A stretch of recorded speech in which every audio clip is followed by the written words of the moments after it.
Hello everyone, welcome back to my channel. Today I am going to explain Netflix series Wednesday, Season 1, Episode 6, which is titled as Quid Pro Quo.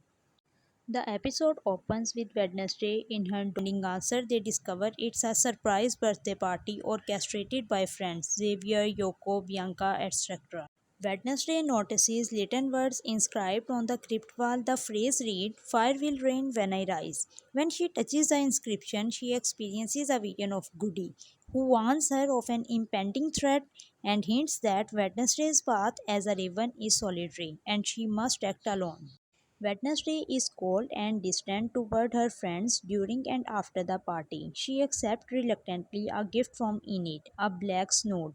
Meanwhile, shows her a painting. It's of Wednesday playing the cello animated to move, created by him. Wednesday. She leaves without responding. Wednesday, ever curious, sneaks to the Gates mansion. She notices Mayor Walker's license plate. He is critically injured. The sheriff and the principal respond. Nevermore is placed on.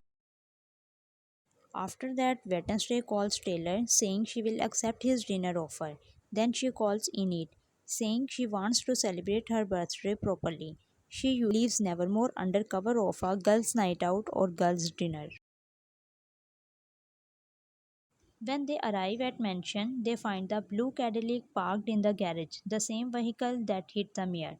They also discover a hidden altar to Joseph Capes. They find Taylor outside with claw marks on his chest. Xavier arrives.